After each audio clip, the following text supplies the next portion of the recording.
자, 오늘은 5강, 우리 5강 학습 목표가 뭔지 한번 살펴봅시다. 일단 법률행위 해석으로서 첫 번째 자연적 해석, 그 다음에 규범적 해석, 보충적 해석에서 구별 한번 해봐야 되고요. 그래서 우리가 이제 통상 우리가 자규보라는 의미를 쓰게 되죠. 그래서 우리 법률행위 해석 방법에 대해서는 뭐예요? 자규보. 그래서 세 가지 측면에서 우리가 살펴볼 거고요. 그 다음 두 번째 비진의 어사표시, 즉 진의를 이해해야 됩니다. 진의가 뭔지 우리가 107조와 관련돼서 어사표시와 관련돼서 대표적으로 우리가 배워야 되고요. 세 번째 가장매매에서 법률 관계를 이해해 두셔야 된다는 겁니다. 가장매매는 대표적으로 민법 108조에 대해서 의미를 가져오게 되죠.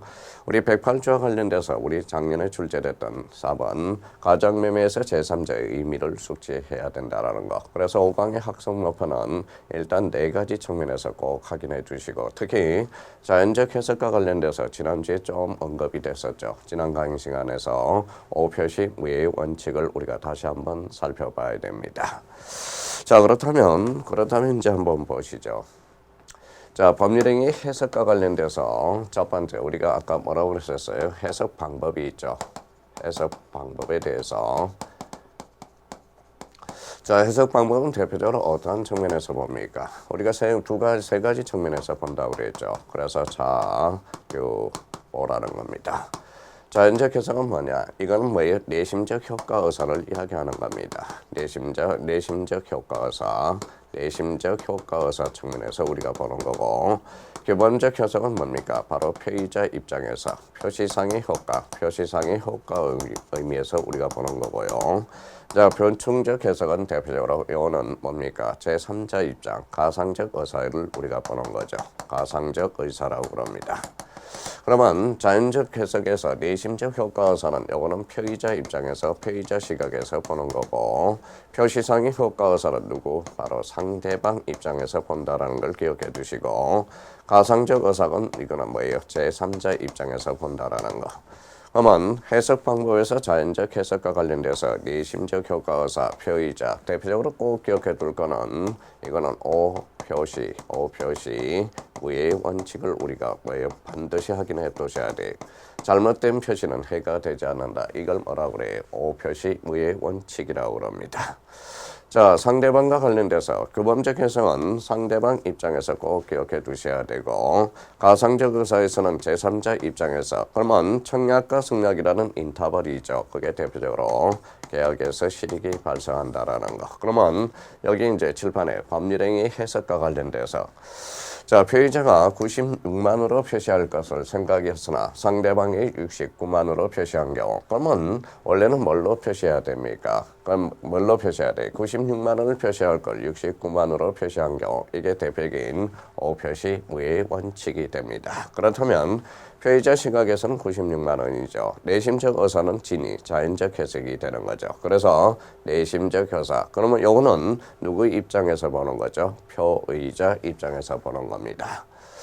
자, 상대방 시각에서 본다면 69만 원이겠죠. 우리가 이제 69만 원을 표시한 경우니까 표시 행위로부터 추단되는 것, 대표적으로 규범적 해석이죠. 그러면 표의자가 96만 원으로 표시할 생각이었으나 상대방이 69만 원으로 표시한 경우, 이게 대표적인 오표시 무예의 원칙, 대표적인 자연적 해석. 항상 오표시 무예의 원칙과 관련돼서는 사례 문제가 우리가 출제될 거라고 예상을 해 두셔야 돼. 대표적인 사례를 1번과 관련돼서 꼭 기억해 둘 필요가 있다라는 거 부탁드리고요. 자, 그렇다면 이제 우리가 다음 단계를 우리가 보시죠. 자, 어사표시 체계도. 자, 어사표시 체계가 있는데 보통 몇 문제가 출제됩니까? 2문제에서 3문제가 출제되고 있어요. 우리 어사표시와 관련돼서는 대표적으로 잘 해놓으셔야 됩니다. 자, 그러면 이제 빈이 아닌 어사표시와 관련돼서 이거는 민법 107조와 관련된 거죠. 107조 비진의 어사표시. 요거와 관련돼서는 우리가 대표적으로 어사표시 전체의 체계도를 봤을 때 우리가 뭐라고 그랬어요? 어사표시와 일치해야 되고 하자가 없어야 된다라는 거예요. 그러면 어사표시 전체의 체계도를 봐서 어사와 표시가 불일치하고 하자가 있는 경우, 대표적인 그걸 뭐라고 그래요? 우리가 비정상적 자, 비정상적 의사표시라고 말씀을 하는 거죠. 그러면 비정상적 의사표시와 관련돼서 우리 조문에는 대표적으로 진이 아닌 의사표시 107조. 그래서 요거는 항상 외울 때 이렇게 외워두는 겁니다. 우리가 비유 R 우선이라고 꼭 하나 확인을 해두세요. 그래서 비진이 의사표시는 원칙적으로 유하나 상대방이 알았거나 알 수 있는 경우 무효로 하나 선의의 제3자한테는 대항할 수 없다. 그래서 비유 R 우선 이렇게 이제 반드시 확인해 놓고 자 통정허위 표시와 관련돼서는 요거는 민법 108조가 됩니다. 108조와 관련돼서는 뭐예요? 무선 이렇게 한기를 좀 해주세요. 통정허위 표시는 원칙적으로 무효로 하나 통정허위 표시는 무효나 언제나 무효나 선의의 제3자한테는 대항할 수 없다. 이렇게 의미를 우리가 반드시 외워달라는 거 부탁드리고요.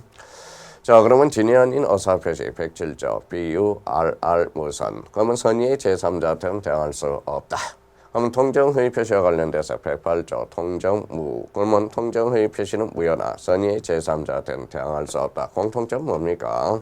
이게 선의의 제3자는 대항할 수 없다. 이 말은 결론적으로 우리가 뭐라고 그래요? 대표적인 상대적 무효가 되겠죠. 그래서 상대적 무효. 우리가 무효 중에서는 무효는 두 종류가 있어요. 절대적 무효와 상대적 무효가 있다라는 거. 그런 측면에서 본다면 이 우리 107조, 108조는 대표적으로는 상대적 무효가 되겠죠. 자, 차고와 관련돼서 109조죠. 109조. 자, 요거는 이렇게 해주세요. 그래서 내중착, 그 다음에 중우선. 자, 내용의 중요 부분의 착오는 취소할 수 있으나 중대한 가실이 있으면 중대한 가실이 없다면 취소할 수 없다. 선의의 제3자한테는 대항할 수 있다. 이런 의미죠. 그렇다면 요거에 대해서는 무슨 무효가 되죠? 발조 절대적 무효가 아니라 요거는 상대적 취소가 되는 거죠. 상대적 취소. 자, 그러면 사기 강박과 관련돼서는 요거는 어떻게 외우라고 그랬어요? 110조와 관련돼서는 이렇게 외워주세요. 그래서 사강치선 그렇죠. 사기 강박은 취소할 수 있으나 선의의 제3자한테는 대항할 수 없다. 공통점은 뭡니까? 우리 109조와 110조의 공통점은 바로 상대적 취소가 되는 거죠. 그러면 우리가 의사표시 전체의 최대에서는 두세 문제가 출제되는데 거기에 대해서 1번부터 우리 4번 사기 강박까지 여기에서 적어도 최소한 2문제, 최대한은 3문제가 출제되고 있어요. 그러면 의사표시 효력 발생 시기와 관련돼서 효력은 뭐다? 대표적으로 도달주의가 됩니다. 우리 민법은 도달주의를 취하고 있죠. 그러면 이번 시간에 우리가 잡을 게 107조, 그래서 108조 요 두 개를 살펴볼 거고요. 자, 다음 시간에 이제 착오와 사기 강박 도달주의에 대해서 우리가 살펴봅니다. 그러면 107조 비진이 의사표시 비유 R 무선 항상 이렇게 이제 우리가 107조, 108조, 109조, 110조는 조문 그대로 한개해 두면 좋겠지만은 우리가 이렇게 단축키를 외워서 우리 앞으로 우리 107조 그러면 비유 R 무선, 108조는 통정 무선, 그 다음에 109조는 내중착 중무선, 그 다음에 우리 110조와 관련돼서 사강치선 이렇게 한기를 좀 해두면 아주 나중에 문제 풀 때 아주 요긴합니다. 그렇다면 이런 측면에서 우리가 이제 의사표시 전체의 흐름을 우리가 잡아둘 필요가 있어요.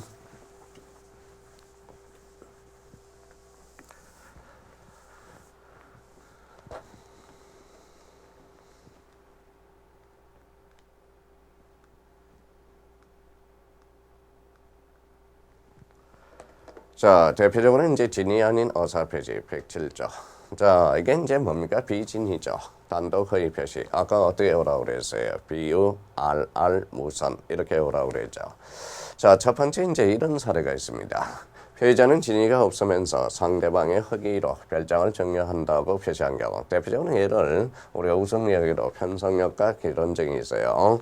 자, 진위원님을 모르는 경우 그럼 만약에 자, 진위 없음을 모르는 경우 표시한 대로 유효한다. 그래서 아까 뭐라고 그랬어요? 대표적으로 비유죠. 비유. 그래서 작년, 재작년에 출제된 거. 그러면 비진이 허사 표시는 원칙적으로 유효하다. 그래서 비유. 진이었음을 알았을 때 무효로 처리한다라는 거예요. 아까 상품은 비유 RR 무선이라고 그랬죠. 그러면 진이 없음을 알았을 때는 무효로 처리된다. 그래서 이게 107조의 기본적인 포맷입니다. 자, 그러면 피의자가 진위가 없으면 상대방의 허위로 별장을 정의한다고 표시한 경우 이게 대표적인 사례를 생각해 두시고, 그 다음 두 번째, 먹고 떨어지라고 정의한 사건, 상대방이 부당한 강압으로 정의한 사건입니다.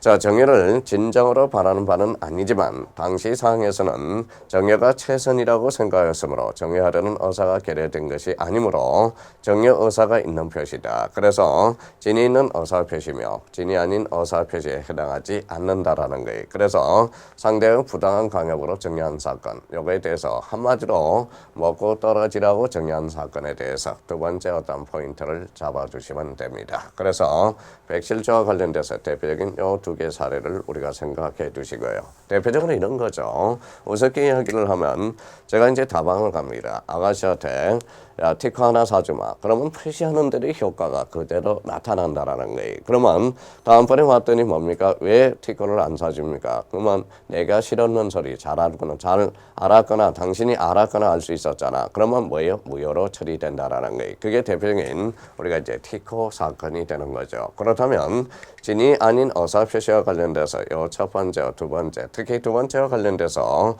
우리 상대방의 부당한 강요로 정의한 사건에 대해서 요 두 가지 의미를 다시 한번 꼭 확인해 주시면 될 것 같고요. 자, 네 번째, 이제 세 번째, 사직서 사건. 요거의 사직서 사건에 대해서는 우리가 뭡니까? 자주 출제되고 있어요. 요거에 대해서는 꼭 확인을 해 두셔야 됩니다. 그러면 재입사 사건과 관련돼서 우리 퇴직금 선진을 막고자 회사의 요구대로 사직할 의사 없이 사직서를 제출했다. 그러면 진위 없이 사표를 제출한 것이 되고 상대방이 알고 있으므로 뭐가 된다? 무효가 됩니다. 그래서 우리 사직서 제출과 관련돼서 재입사 사건, 요거는 이제 무효 처리됐고요.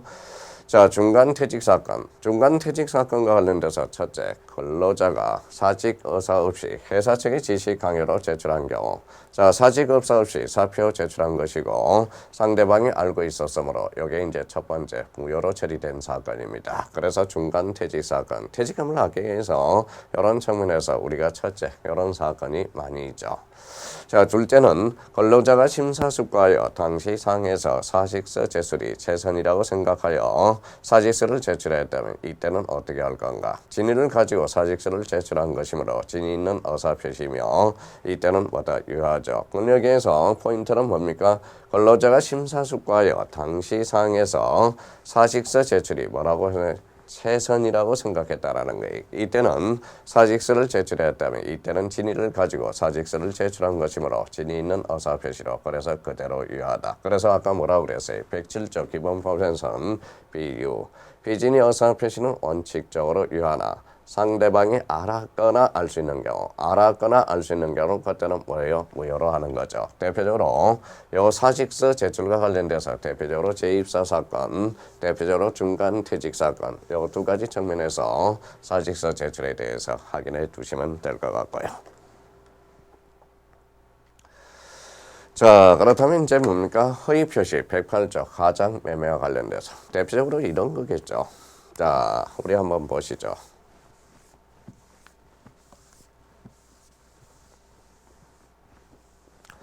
자, 108조와 관련돼서 아까 대표적으로 이렇게 해두라고 그랬죠. 우리가 이제 통정무선이라고 그랬죠. 자, 통정 허위 표시는 무효라나 선의의 제3자한테는 대항할 수 없다. 이렇게 이제 의미를 잡아주시고, 자, 여기 한번 보죠.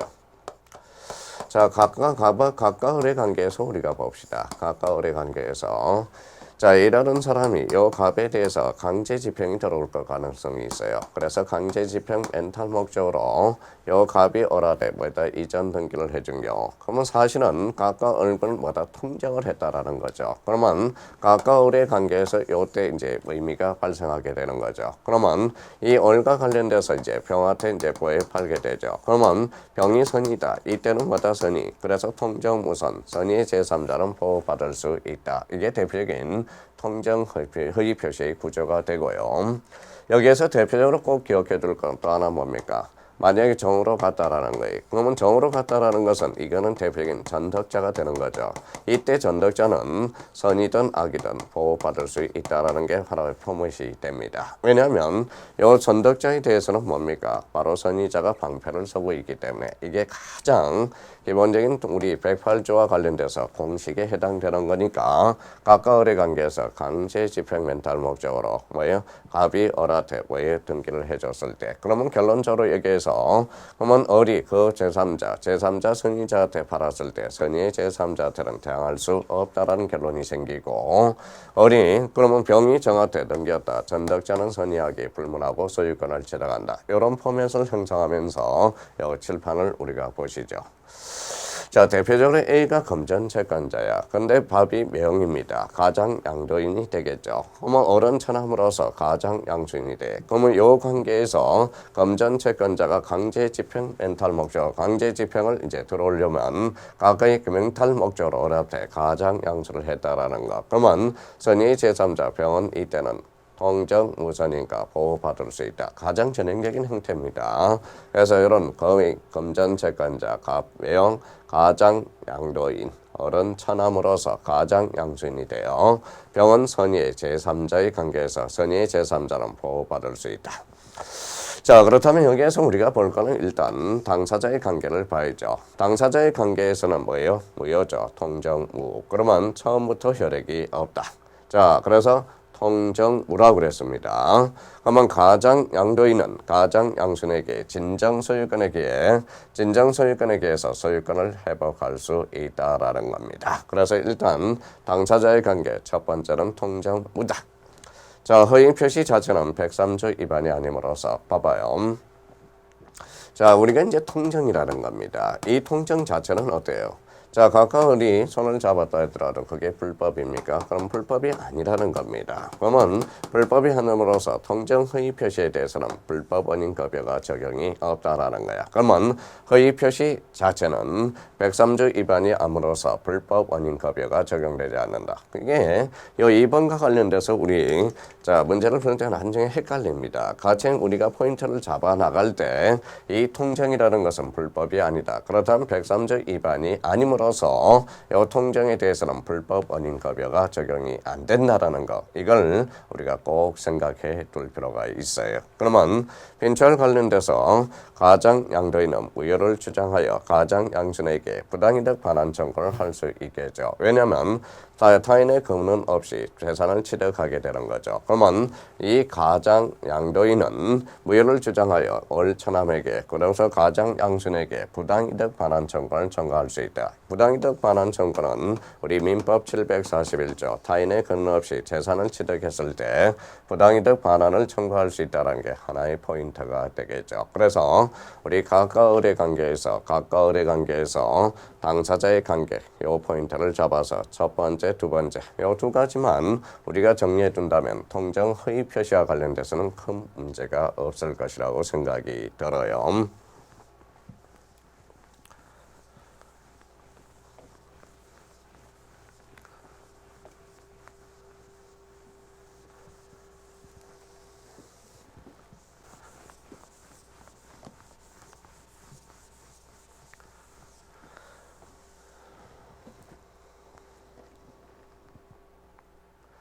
자, 그러면 이제 제3자와 관계에서 그래서 아까 각각 을에서 병의 관계, 제3자의 관계에서는 어떤 효과가 발생하느냐. 자, 허위 표시 무효입니다. 선의의 제3자에게는 대항하지 못한다. 그러면 선의의 제3자에게는 유효하다라는 거네요. 아까 뭐라고 그랬어요? 무선이라고 그랬어요. 통정 허위 표시는 무효나 선의의 제3자한테는 대항할 수 없다. 이 말은 결론적으로 우리 제3자에게 대항하지 못한다. 그럼 대표적인 상대적 무효가 됩니다. 그래서 상대적 무효 이렇게 이제 처리가 되고요. 자, 첫 번째요. 1번과 관련돼서 가로 1번과 관련돼서 제3자의 무과실은 요건이 아님으로써 제3자가 선의나 가실이 있어도 유효하다. 요거 자주 또 출제되고 있습니다. 요거에 대해서 다시 한번 포인트를 줘야 돼요. 자, 두 번째는 제3자의 선의는 추정됩니다. 선의는 추정된다. 대표적으로 우리가 추정되는 것에 관련돼서 이런 측면에서 우리가 이미 봤죠. 그래서 대표적인 무슨 책임에 대해서 봤죠? 입증 책임에 대해서 우리가 봤습니다. 전 시간에. 그러면 입증 책임과 관련돼서 대표적으로 1단계는 뭡니까? 바로 유리한 쪽이 입증한다. 그래서 유리한 쪽이 입증한다. 자, 유리한 쪽이 입증한다라는 거. 누가 유리한가를 보라는 거예요. 항상 이 입증 책임과 관련돼서 나오면 첫 번째 누가 유리한 것을 보라는 거예요. 누가 유리한가. 그래서 유리한 쪽이 입증한다. 2단계입니다. 자, 2단계와 관련돼서는 자, 법조문 문구대로 법조문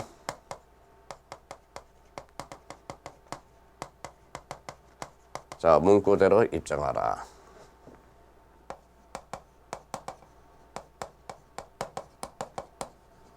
자, 3단계는 추정받아요. 추정받으면 누가 입증해요?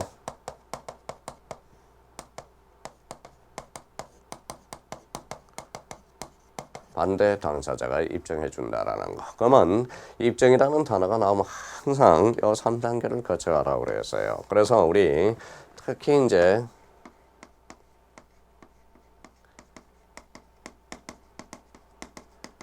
자, 민법 총칙과 관련돼서 특히 민법 총칙과 관련돼서 제일 헷갈리는 것은 바로 뭡니까? 입증 책임과 관련돼서 헷갈려요. 그러면 입증 책임과 관련돼서는 1단계 누가 유리한가를 입증한가? 누가 유리한 점을 생각하라는 겁니다.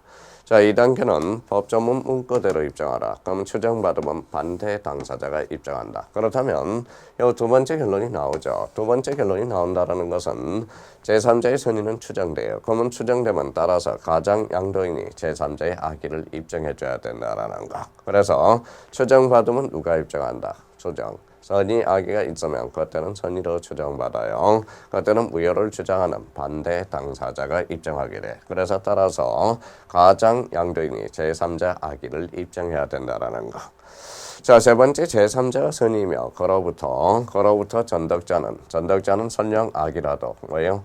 유하게 보호된다. 이게 뭐라고 그랬습니까? 이게 바로 방패 이론이 됩니다. 아까 기본적인 이론이죠. 그래서 방패 이론이다. 그래서 방패 이론은 기억해 두시고 그로부터 전덕자는 악이든 선이든 유하게 보호받는다라는 거. 그래서 우리 제3자의 관계에서 첫 번째, 자, 두 번째, 세 번째 요 세 개와 관련돼서는 우리가 기억해 둘 필요가 있고요. 자, 우리가 이제 26대 때 출제된 게 26회 때 출제된 거죠. 제3자와 관련돼서 허위 표시 A형을 믿고 자, 새로운 이해관계를 맺는 자가 말한다. 그래서 요 23회 때도 출제됐지만 26회 때도 출제가 됐다라는 거. 선생님. 이제 요 두 가지 측면에서 우리가 간혹가다 질문을 받아요.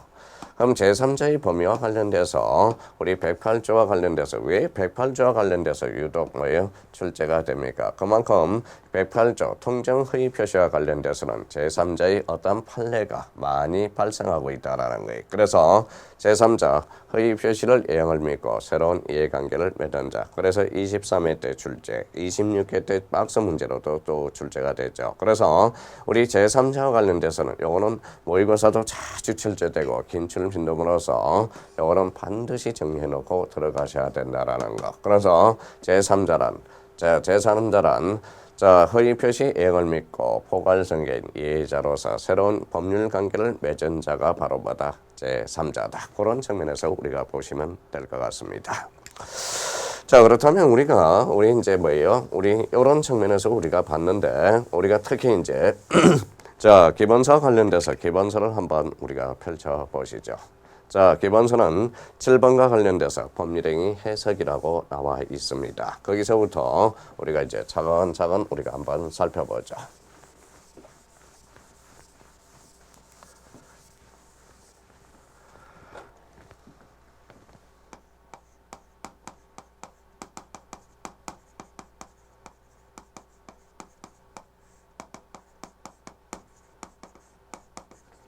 자, 법률행위 해석 찾아보세요. 자, 법률행위 해석의 의의가 나올 겁니다. 첫 번째, 법률행위 해석의 의의. 여기에서 우리가 이제 기본서에서 꼭 확인해 줄 거는 요거에 대해서 2번을 우리가 보시죠.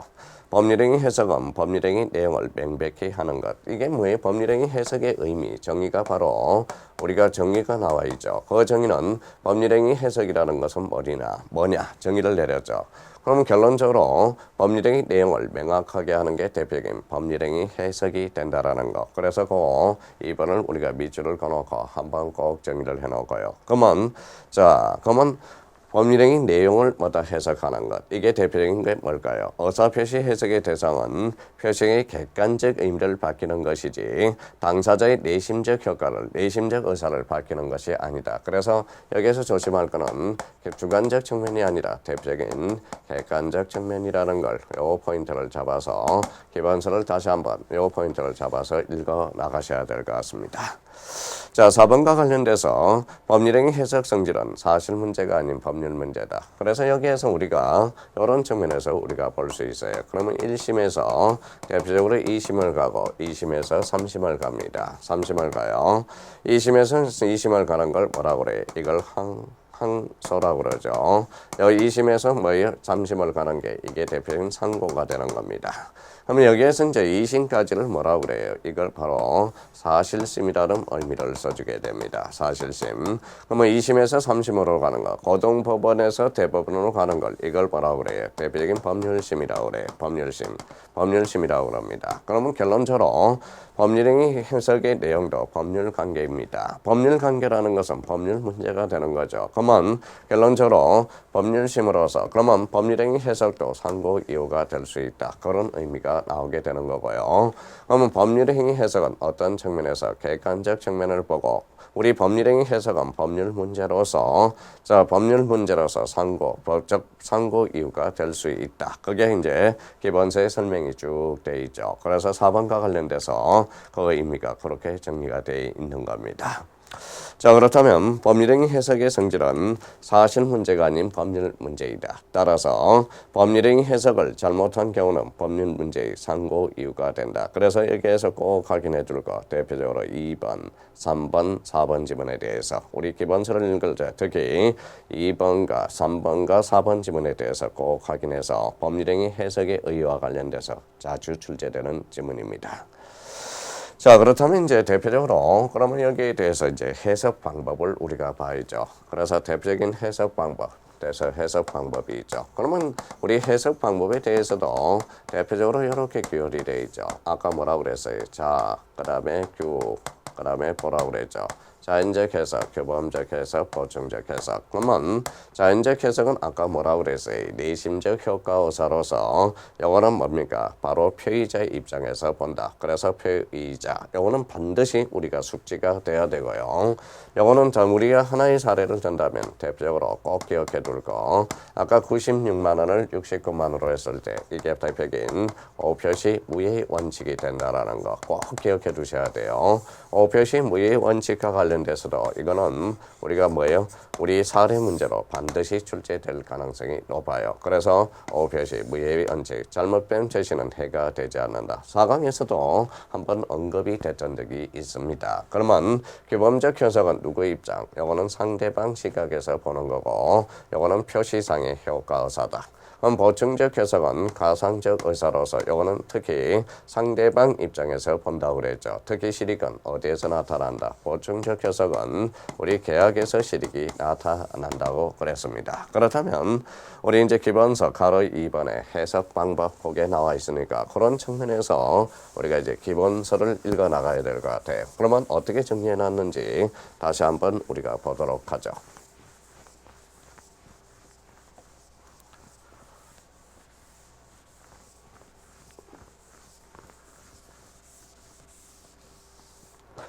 자, 그렇다면 이제 거기 기본서, 법률행위 및 그 요소가 의사표시 해석에 다음에 세 가지 방법이 있다. 그래서 규범.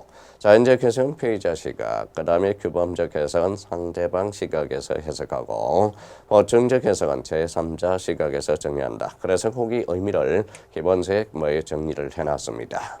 1번의 자연적 해석으로서 그러면 기억에 가서 자연적 해석 키익지만 거기에 피의자 입장 거기에다 밑줄을 딱 꺼놓고 자연적 해석은 상대방의 보호가 필요하지 않은 상대방 없는 단독행위 대표적으로 거기 당사자의 진위 당사자의 진위가 절대적으로 존중되는 신분행위에서는 전형적으로서 적용된다라는 것. 특히 우리 세 번째 줄 오표시 무예 원칙. 거지 표시는 아무 해가 되지 않는다. 그래서 관련 판례와 관련돼서도 거기 하나 딱 정리를 해놨습니다. 그런 측면에서 의미를 정리해 두시면 되고요. 자, 그러면 동그라미 2번 규범적 해석에서 기억에서 상대방 시각이라는 걸 우리가 잡아두시고요. 특히 규범적 해석은 표현자의 진위에 대해서 표의자와 상대방 사이에 다툼이 있는 경우 상대방을 보호하기 위해서 상대방 입장에서 해석하는 것으로 주로 상대방 있는 의사표시에서 적용됩니다. 특히 우리 상대방 없는 단독행위 요거는 적용이 없으며 오표시 무예 원칙적 적용되지 않으며 신의칙상 요구되는 배려를 하지 아니하여 상대방이 표의자의 진입을 알지 못한 경우 신분행위에서는 대표적으로 적용되지 않는다라는 것. 그래서 거기 디귿과 관련돼서 니은과 관련돼서 그렇게 정리해 두시면 됩니다. 자, 그렇다면 이제 보충적 해석과 관련돼서 나와 있죠. 그래서 보충적 해석 제3자 시각에서 본다라는 것. 그래서 그 밑에 가상적 의사라는 게 있고요. 그럼 니은과 관련돼서 보충적 해석은 주로 어디에서 실익이 발생된다? 계약에서 문제된다라는 것. 그 의미를 잡아두시면 됩니다. 자, 그렇다면 여기 봐봐요. 우리가 책을 읽을 때 자, 해석의 방법이 있었죠. 그러면 여기에서 해석 기준이라는 게 있어요. 해석 기준. 해석 기준과 관련돼서 해석 방법은 아까 뭐라고 그랬어요? 자규보. 그래서 세 가지 측면에서 우리가 봐야 하고 자연적 해석, 규범적 해석, 보충적 해석. 그러면 해석 기준과 관련돼서는 대표적으로 뭐냐? 자, 우리가 이제 이렇게 이제 한번 수치해 놔야죠. 목사 임신이다. 목사 임신. 그러면 당사자의 목적을 우선 살펴보고 당사자의 목적이 불분명하면 어디로 갑니까? 바로 사실인 간섭으로 가게 되죠. 그래서 사실인 간섭이다. 사실인 간섭. 자, 대표적으로 이제 임의 규정으로 가고요. 임의 규정으로 가고 신이 뭐예요? 바로 신의칙이 됩니다. 그래서 이게 대표적인 조리가 되죠. 자, 그렇다면 이제 해석 방법과 관련돼서 자, 해석 방법은 방법입니다. 이거 방법과 기준은 좀 엄격하게 좀 구분해 놓고 있어야 됩니다. 그러면 해석 방법은 자규보, 해석 기준은 목사, 임신 이렇게 관련돼서 요 목적이 분명하면 사실인 간섭 바로 뭐에 106조로 가게 되죠. 106조. 임의 규정 105조, 신의칙 제2조 조리로 가게 돼 있다라는 거. 그러면 요게 이제 순서대로 우리가 해석 단계가 되고 요 신의칙은 마지막 단계에 있다. 그래서 보충적 해석. 그래서 보충적 단계에서 우리가 해주는 게 바로 신의칙입니다. 그렇다면 우리 사실인 간섭과 관련돼서 여기에서 이제 우리가 실익이 발생하는 거 이렇게 이제 사실인 간섭이 있다. 사실은 간섭과 간섭법의 대표적인 차이는 어디에서 나타나느냐? 그래서 우리가 이런 측면에서 읽을 때 항상 조심해서 읽어줘야 돼요. 사실인 간섭 그러면 포인트는 사실이야. 그래서 사실인 간섭이고 이거는 뭐예요? 간섭법이 돼. 그러면 사실은 누구만 아느냐? 바로 당사자가 주장 입증하죠. 그래서 당사자가 주장 입증하고 간섭법이라는 것은 법이죠. 법이라는 것은 이거는 판사가 알고 있다는 판사가 주장 입증한다. 그러면 사실인 간섭과 간섭법의 차이는 대표적인 사실인 간섭 이렇게 포인트를 읽어서 포인트를 잡아 나가야 되고요. 간섭법입니다. 간섭법이라는 것은 판사가 알고 있죠. 그래서 사실인 간섭과 간섭법의 대표적인 차이가 나타나고 이거는 자, 요거는 대표적인 해석 기준으로 보고 있다라는 거. 그래서 해석 기준의 의미가 되고 요 간섭법은 우리 민법 제1조 법원으로 보고 있다라는 거예요. 민사에 관한 법이 없으면 간섭법이 오고 간섭법이 없으면 우리가 조리에 따른다. 그래서 요거는 제1조와 관련돼서 우리가 법원으로 보고 있다는 게 거진 통설화되고 있고요.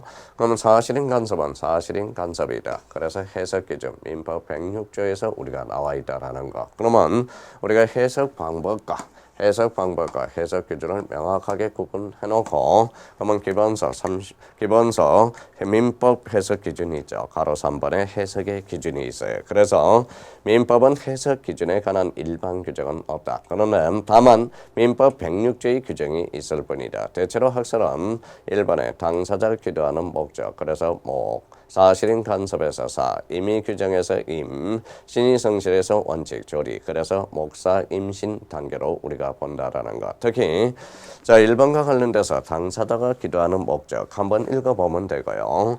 2번에 가서 사실인 간섭과 관련돼서는 요거는 이제 별표 하나 해놓고 간섭법과 사실인 간섭의 대표적인 차이점을 저희가 반드시 확인해 두셔야 됩니다. 그러면 106조와 관련돼서 사실인 간섭 법령 중에 선량한 풍속 기타 사회질서에 관계없는 규정과 다른 간섭이 있는 경우 당사자 의사가 명확하지 아니할 때 그 간섭에 의한다라고 나와 있죠. 106조와 관련된 조문입니다. 자, 3번과 관련돼서 대표적으로 이제 임의법규라는 게 있고요. 그 다음에 임의법규, 그 다음에 4번에 신의칙 이렇게 나와 있습니다. 그런 측면에서 우리가 보시면 되고요. 4번의 당사자 결정에 대한 판례, 그거는 한번 읽어 두십시오. 자, 그렇다면 이제 의사표시와 관련돼서 대표적으로 우리 기본서로서는 제3장 의사표시에 나와 있습니다. 자, 의사표시와 관련돼서 간략하게 우리 한번 또 보시죠.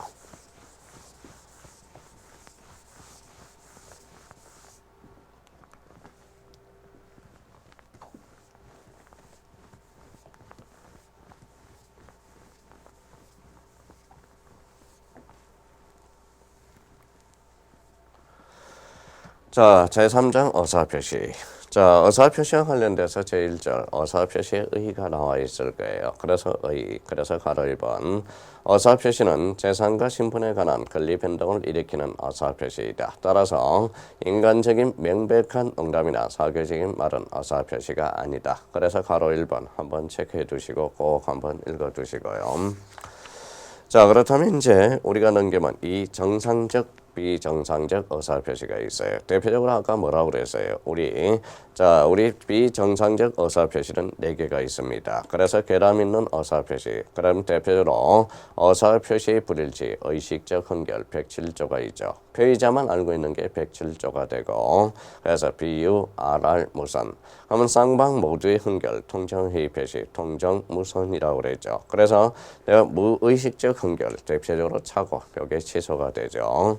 자, 그래서 뭐라고 그랬어요? 4강, 내중착, 중무선 이렇게 해달라고 그랬죠. 자, 그러면 의사표시는 일치한데 하자가 있는 거 110조. 그래서 사기 강박이 있죠. 그래서 사기 강박은 취소 사유가 됩니다. 자, 비성장적 의사표시로서 첫째, 꼭 준제 정리가 되어 있습니다. 그래서 기본서에 그렇게 정리가 되어 있고요.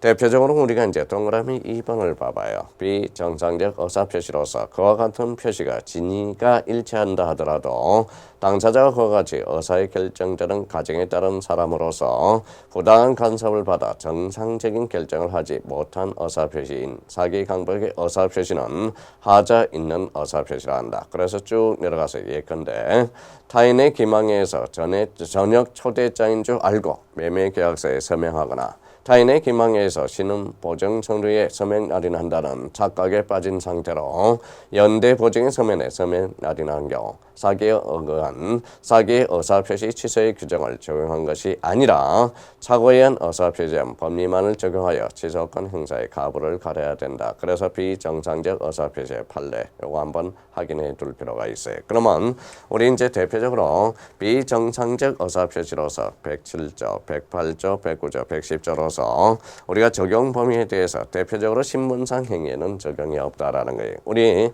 비정상적 의사표시는 우리 재산법과 관련돼서 적용이 있죠. 그래서 신분 행위는 부적용이 되고, 자, 우리가 대표적으로 공법상 행위에도 부적용이 됩니다. 그래서 준식, 인수, 청약과 관련돼서 그래서 1, 2, 3 대표적으로 이런 측면에서 보고요. 자, 그렇다면 이제 두 번째 2절 진위 아닌 의사표시 각각 관련 점은 비유, RR, 무선. 첫 강의 듣는 사람은 107조 진위 아닌 의사표시 1항 봐봐요.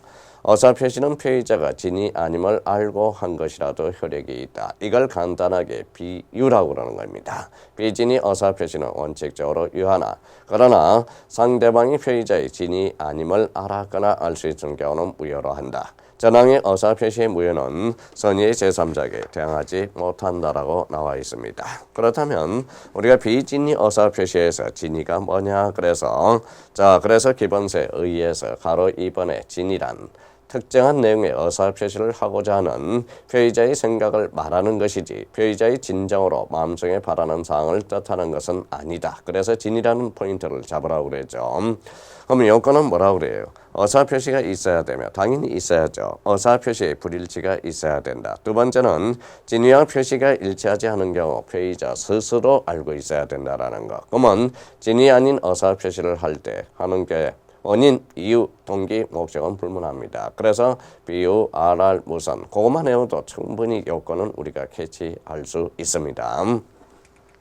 자, 효과 관련돼서 원칙적으로 피의자가 진위함을 알고 한 것이라도 의사표시는 효력이 있다. 예적으로 상대방이 진임을 없음을 알았거나 그러면 악이죠. 알 수 있을 경우 이때는 가실이죠. 그것은 무효라는 겁니다. 따라서 상대방이 승리 무가실에만 유효하다라는 것. 그게 바로 효과. 첫 번째 효과로서 우리가 기억해 둘 필요가 있고요. 자, 그렇다면 이제 적용 범위와 관련돼서 우리 사와 관련돼서 제3상의 법률행위에 적용된다. 그 의미를 잡아두고 자, 5번의 비진위 의사표시에 관련된 판례 아까 우리 칠판에서 정리가 됐으니까 대표적으로 싹 한번 읽어두시면 돼요. 그래서 가로 2번에 진위 아닌 의사표시가 적용된 경우 유효되는 판례 사립대학교 조교수 요거 기억 잘 해놓으셔야 돼요. 공립대학교와 사립대학교의 조교수 차이점을 꼭 기억해 두시고 그래서 무리를 일으킨 사립대학교 조교수가 사직원이 수리되지 않았을 것이라고 믿고 사퇴 수습을 위해서 이사장 앞으로 형식상 사직서를 제출한 경우 이사에서 그러한 사실을 알았거나 알 수 있는 경우가 아니라면 의사표시의 효력이 그대로 발생한다. 이 기억에 대해서 사립대학교 조교수 꼭 기억해 둘 필요가 있습니다. 자, 우리가 이제 3절과 관련돼서 통정 허위 표시가 있어요. 그럼 통정 허위 표시는 1항 상대방과 통정한 허위 표시는 무효로 한다. 그래서 통정 무선이라고 그러죠. 특히 이제 통정 허위 표시와 관련돼서 그거는 이제 읽어보시고 자, 우리 구별과 관련돼서 대표적으로 가로 1번 언익행위 통정 허위 표시와 언익행위가 만났을 때 정여가 만났을 때 그러면 통정 허위 표시 자체는 무효죠. 근데 언익행위 자체는 뭐다 유효합니다. 그래서 그 가로 2번 언익행위에 대해서 그거 꼭 별표 하나 놓고 한번 숙지해 두셔야 되고요. 그래서 신탁행위 대표적으로 허수아비행위 간접대리라고 그러죠. 그거는 한번 읽어두시면 됩니다. 자, 요건과 관련돼서 자, 요건은 통정 허위 표시가 성립되기 위해서는 유효한 의사 표시에 있는 것 같은 애간이 존재해야 된다라는 의미가 되고요. 자, 의사표시가 불일치하죠. 즉 피의가 진위가 일치하지 않아야 된다. 근데 진위 아닌 피의자의 상대방 서로 합의 이게 양해가 됩니다. 그러면 쌍방이 알고 있어야 된다라는 거. 그러면 4번의 통정 허위 표시를 하게 된 동기 이유 목적은 불문한다라는 거. 그 의미를 잡아놓고요. 효과 관련돼서 아까 첫 번째 당사자 간의 효과. 통정은 불법이 아니죠. 그래서 불법 언인급여의 적용이 없다. 특히 거기 당사자 간의 효력에 대해서 특히 동그라미 2번에 대해서 꼭 체크해 두셔야 되고 그 다음에 여기에서 4번의 가장 양도인의 채권자 보호에 대해서 우리 통정 허위 표시에도 대표적인 채권자 취소권의 대상이 될 수 있다라는 거. 그래서 마지막 제줄에 꼭 확인을 해 둘 필요가 있습니다. 그거 두 개 측면에서는 자주 출제되고 있죠.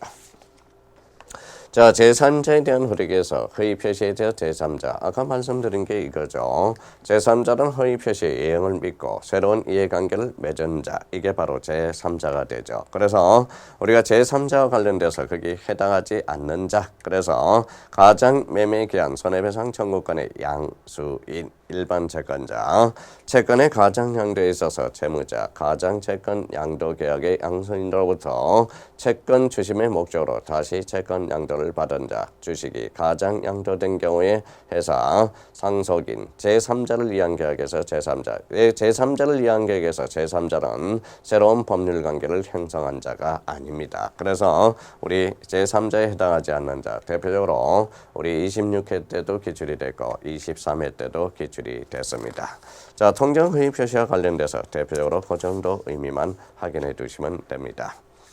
자, 우리가 대표적으로 디귿과 관련돼서 뒷장을 한번 넘겨서 우리 디귿 선의하기 결정의 표준 시기는 법률상의 이해관계가 생겼을 때이며 법률관계 당시 선의였다면 그 이후에 악의가 되더라도 보호된다. 특히 우리 악의 전덕자, 자, 선의의 제3자로부터 다시 전덕한 자에 대해서는 그가 선의든 악이든 우리가 보호받을 수 있다는 게 바로 엄폐이론, 방패비론으로서 대표적으로 비읍에 대해서 정의가 딱 내려 있죠. 그래서 그 의미만 잡아두시면 됩니다. 적용 범위에 대해서는 한번 읽어보시면 되죠.